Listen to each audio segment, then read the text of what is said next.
takes it over. So he was scamming insurance companies from taxi drivers, Uber drivers, and Lyft drivers. He was performing unnecessary surgeries. So when you said this is the largest RICO case ever filed in the state of New York, you guys wrap that around your brain. That's bigger than the mafia. This moment marks a significant lesson in growth and awareness. Recently, Dr. Emmanuel Manny Hostin, an accomplished orthopedic surgeon and husband of The View co-host Sunny Hostin, was taken into custody in what is being called the largest fraud prosecution in New York's history. Authorities allege his involvement in a sweeping web of corrupt practices tied to racketeering charges under RICO laws. The magnitude of this case is staggering. More than 200 individuals face accusations, many of them respected medical practitioners, all suspected of orchestrating a highly organized and far-reaching insurance fraud scheme. Only about 31% of Americans trust our healthcare system. We have a terrible healthcare system. The sheer scale of this case, coupled with the involvement of high-profile figures like Dr. Hostin, has captured widespread media attention. What makes it especially alarming is the gravity of the accusations. Prosecutors claim that Hostin and his co-defendants carried out unnecessary surgeries and procedures, often targeting unsuspecting patients from working-class backgrounds who placed their trust in medical professionals. The use of the RICO statute, originally introduced in the 1970s to dismantle mafia organizations and combat organized crime, underscores the seriousness of the allegations. Rarely has this law been applied to healthcare fraud, making the case not only massive in size, but also unprecedented in nature. You know, doctors suffer because of big corporations as well. Doctors that want to do good. Many of the alleged victims were drivers for Uber, Lyft, and traditional taxi services who were pressured into undergoing medical procedures they didn't truly need, or were misled into believing those procedures were essential for their well-being. This manipulation not only put lives at risk, but also allowed the accused to bill insurance companies at inflated rates. The lawsuit was filed by the American Transportation Insurance Company, ATIC, which claims it was defrauded of more than $459 million, an amount that far exceeds the losses seen in most prior healthcare fraud cases. Let's not forget who she is. She's been, for years, lecturing America about morality, inequality, systemic failure.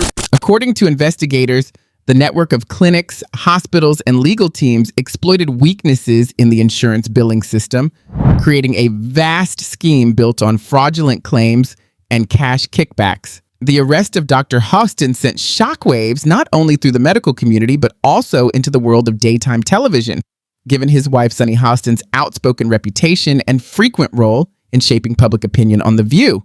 The decision to pursue charges under RICO highlights the government's determination to hold medical professionals accountable when they are suspected of abusing the healthcare system, a move that underscores both the seriousness and the rarity of this case. Like my husband, operates on someone even though they don't have insurance. The lawsuit centers on deeply troubling accusations against Dr. Emmanuel Hostin and a number of other medical professionals. With more than 200 individuals involved and hundreds of millions of dollars at stake, it is shaping up to be a landmark case that could leave lasting marks on both the U.S. legal system and future healthcare policy. Prosecutors allege that the group deliberately exploited weaknesses in insurance and healthcare systems by billing companies for coverage while carrying out unnecessary procedures, many of them surgeries. In many instances, insurance providers were sued in order to secure payment for work that should never have been performed in the first place. Among the most affected were working-class individuals such as Uber, Lyft, and taxi drivers who were convinced these interventions were medically necessary. According to the charges, patients were steered toward unwarranted orthopedic and joint surgeries along with other invasive operations. These practices, authorities claim, were part of a much larger scheme designed to fabricate medical expenses and secure massive insurance reimbursements. Investigators also suspect that Dr. Hostin and his associates accepted illicit kickbacks, cash rewards paid to doctors and clinics in exchange for funneling patients into this fraudulent cycle. While the allegations are still being tested in court, if proven true, they reveal not only a serious breach of medical ethics, but also a betrayal of the public's trust in healthcare professionals. For patients, the fallout is just as troubling. Many may now be dealing with long-term health complications or trauma from procedures that, according to the charges, never should have been performed in the first place. At the center of the lawsuit stands American Transit Insurance Company, ATIC, a New York-based insurer specializing in coverage for taxi drivers and rideshare workers. ATIC claims it was systematically targeted with fraudulent bills for treatments that were ineffective, never actually carried out, or grossly overpriced. The company points to the staggering figure of $459 million in alleged losses as evidence of how far-reaching the scheme may have been. Prosecutors argue this was not a collection of random incidents, but rather a carefully coordinated network of clinics and possibly legal and financial middlemen who collectively exploited insurance loopholes. The no-fault insurance system, originally designed to speed up payments for accident-related care without requiring lengthy battles over blame, was allegedly manipulated to funnel money into the scheme. Complicating the picture further is ATIC's own reputation. The insurer has previously faced criticism for underpaying doctors and denying legitimate claims, raising questions about its motivations. Some observers wonder whether the company is seeking genuine accountability or simply using this case as a way to recover its losses. Regardless, its involvement adds yet another layer of complexity to a legal fight already overflowing with twists and consequences. This scandal has only deepened public frustration with the American healthcare system, which many already view as flawed, profit-driven, and riddled with dishonesty. The accusations against Dr. Emmanuel Hostin and his co-defendants, particularly the claims of unnecessary treatments, reinforce long-standing fears that some medical professionals put profit ahead of patient well-being. Prosecutors argue that the system enabled doctors to bill insurers for maximum payouts, often leaving vulnerable patients, such as gig economy drivers recovering from auto accidents, pressured into surgeries they did not need or misled into believing those procedures were vital. Yet the controversy doesn't fall solely on doctors. Critics note that the case also shines a light on the practices of insurance companies, many of which have a history of denying valid claims or engaging in questionable behavior themselves. Dr. Hostin's legal team has strongly rejected the allegations, insisting that American Transit Insurance Company, ATIC, is exploiting the lawsuit as a strategy to deflect attention from its own financial mismanagement. This tug of war between physicians and insurers creates a cycle that punishes patients most of all, and sometimes draining their savings, and at other times endangering their health. Hostin's attorneys argue that ATIC, already notorious for underpaying reimbursements and unfair treatment of healthcare providers, launched this sweeping RICO case not in pursuit of justice, but as a calculated attempt to shift blame for its own troubled history. I mean, Pat, you're married. Tom, you're married. If your husband's doing something, if he's allegedly doing something like this, you guys would know if your wives were up to. The defense has worked to reshape the narrative. Dr. Emmanuel Hostin's legal team argues that he is not a fraudster, but a respected surgeon unfairly targeted by a hostile insurance industry. They maintain that many of the charges stem from distorted portrayals of standard medical procedures and billing practices. According to them, Hostin followed proper protocols, performed surgeries only when necessary, and received payments that were legitimate and customary, not the product of deception or shady dealings. Their strategy is to cast him as a reputable physician caught in the middle of a corporate power struggle, while portraying the insurance company as the real aggressor. It's a tactic often seen in high-profile cases. If the plaintiff appears untrustworthy, the entire lawsuit can begin to look questionable. But the scandal has reverberated far beyond the courtroom. Sunny Hostin, Dr. Hostin's wife and a co-host of The View, has long built her reputation on sharp commentary about fairness, ethics, and accountability. Yet now, with her husband accused in a fraud case worth hundreds of millions, her own credibility is under scrutiny. What has drawn even more media attention is her silence. Known for speaking candidly on controversial issues, Sunny has remained completely quiet about this ordeal. No remarks on television, no social media posts, no public statement. For someone so outspoken in critiquing the missteps of others, her silence feels almost as striking as the accusations themselves. Sunny Hostin's silence has sparked waves of criticism and speculation. Many wonder whether she knows more than she is revealing, or whether her public image can ever fully recover. As the scandal gathered momentum, media figures were quick to weigh in. Some suggested her silence was an attempt to shield her husband, while others believed she was distancing herself to protect her own reputation.